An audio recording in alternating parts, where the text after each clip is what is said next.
La lógica de lo común es que el régimen del derecho basado en la propiedad privada y en la propiedad pública ha sido un fracaso para conservar la naturaleza, ha sido un fracaso para relacionarnos de forma distinta con el entorno que nos rodea. Y la lógica de lo común es sacar del concepto de propiedad la forma de administrar ciertos bienes que no son bienes ontológicamente por sí inapropiables, sino que son bienes que colectivamente se decide que sean de lo común.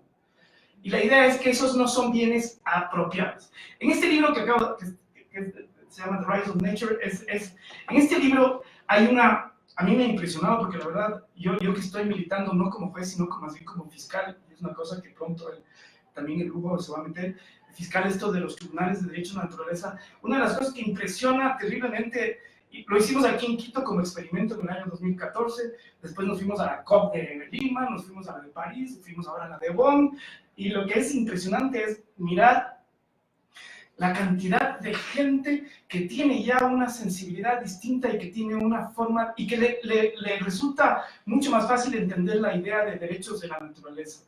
En la idea de derechos de la naturaleza, va de la mano con la idea de summa causae.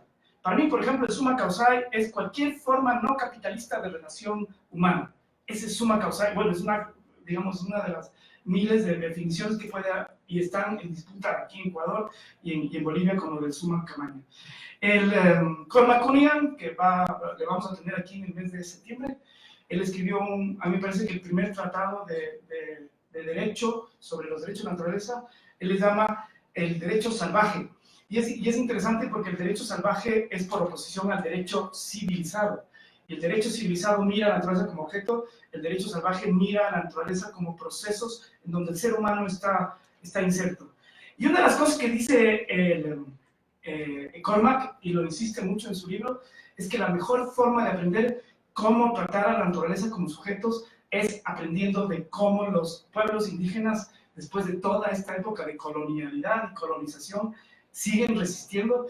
Por eso a mí me gustó esto que la Melissa mencionara y nos haga ver fotos de las mujeres amazónicas, porque cuando ustedes ven y escuchan los discursos de las mujeres amazónicas, ese es el discurso de lo común, ese es el discurso del valor de uso, ese es el discurso del derecho salvaje, ese es el discurso de la jurisprudencia de la tierra, ese es el discurso de derechos de la naturaleza.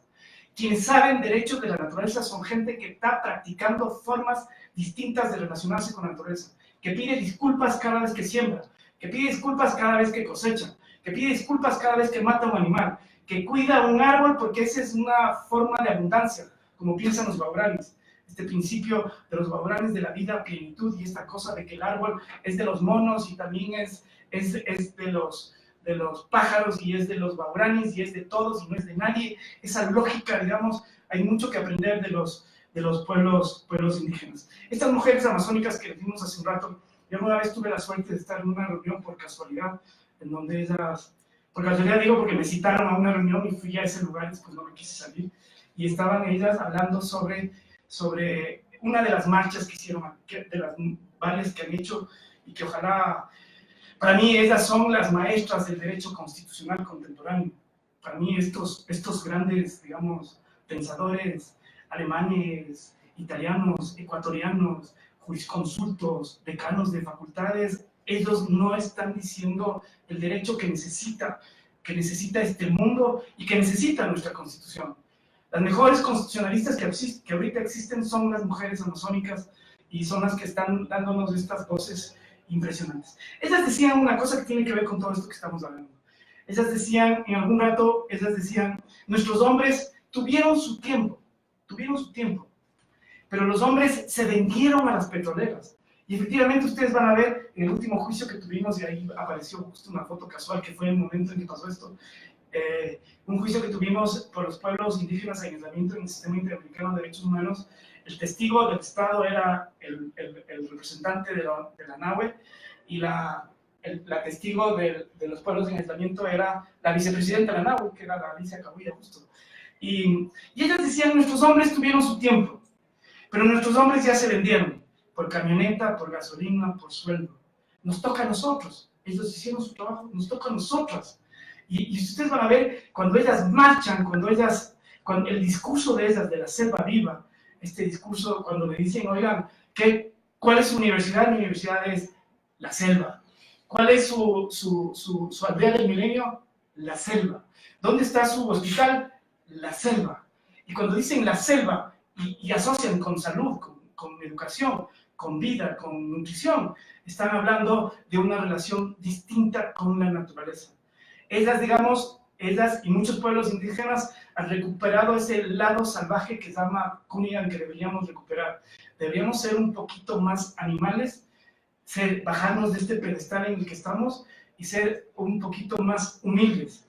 Este mundo del cambio climático nos ha llevado este derecho posesivo, nos ha llevado esta ciencia racionalista que nos separa de nuestro lado animal, nos ha llevado este capitalismo que trata todo como objeto. Tenemos que salir de eso.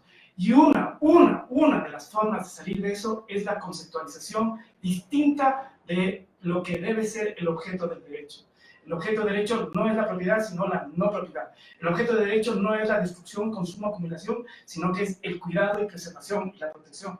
El rato que los seres humanos nos veamos como parte de un proceso en donde naturaleza y humanos, digamos, nos debemos armónicamente, como dice Suma Causay, el mundo sin duda va a ser distinto. Esto puede sonar, digamos, muy idílico, muy romántico, pero es la forma de vida de un montón de gente en este mundo, de un montón de pueblos indígenas, de un montón de movimientos sociales como el que milita el Pedro, donde hay una relación distinta con la alimentación y de cuidado a los animales. Hay un montón de gente que lo está haciendo. Así que no es, digamos, romanticismo, y aquí en Ecuador es, además, derecho. Y si es que es derecho, debería ser un derecho que tiene que ser promovido y tiene que ser aplicado. Si fuera aplicado, no tendríamos todos estos dilemas que estamos teniendo con la minería a gran escala en pueblos indígenas o con la explotación de petróleo en lugares como el de Asumí. Eso está prohibido en los derechos de la naturaleza.